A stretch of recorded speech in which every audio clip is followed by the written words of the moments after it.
Sugeng enjing bocah-bocah. Piye kabar dina iki? Muga-muga tetep sae nggih. Dina iki bocah-bocah bakalan sinau kalih Bu Hanifah. Nah, sadurunge sinau, monggo kita sareng-sareng maca doa. Bismillahirrahmanirrahim. Rabbi zidni ilma warzuqni fahma.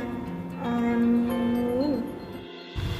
Bocah-bocah kelas kali, dino iki kita bakal sinau malih pelajaran bahasa Jawa.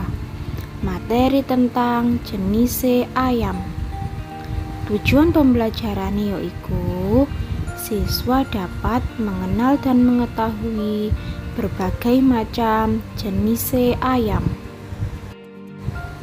Ing ngisor iki bakal diandharake jenis pitik sing kulino diingu sing mestine bisa nambah kawruh.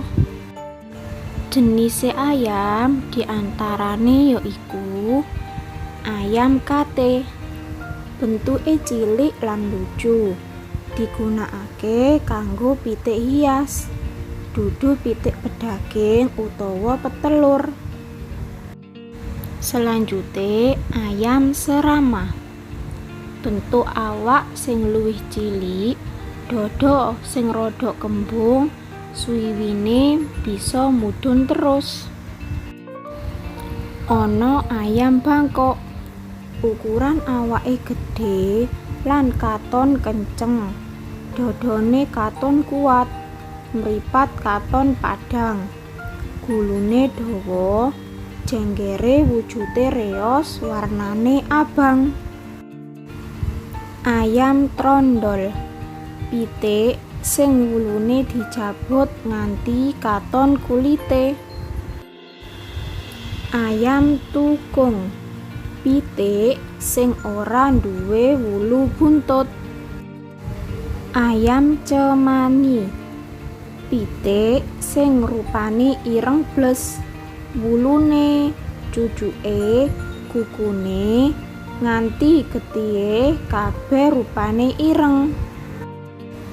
Ayam batik, pitik sing katon lan pola wulu iku khas kanggo polahe batik. Ayam ketawa, pitik yen kluruk suarane kaya wong guyu. Ayam petelur, pitik wadon dewasa sing khusus diingoni kanggo dijupuk endoke.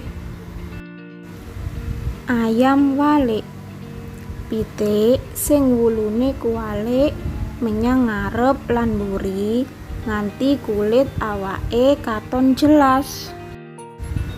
Ayam mutiara, pitik sing warna wulune ireng kanthi bintik-bintik putih cilik, kanthi gulu lan endase ora ana rambut. Sing terakhir yaiku ayam onagodari, pitik sing buntute dawa.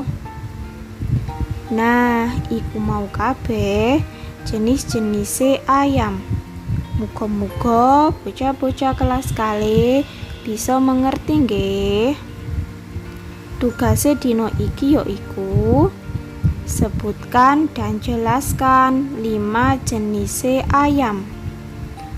Tulis di buku tulis bahasa Jawa kalian masing-masing. Yen wis mari, ojo lali difoto lan dikirimno nang guru bahasa Jawae masing-masing. Sampai sakmene yo pertemuan dino iki. Monggo kita sareng-sareng maca hamdalah. Alhamdulillahirabbil alamin.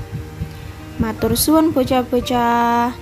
Wassalamualaikum warahmatullahi wabarakatuh.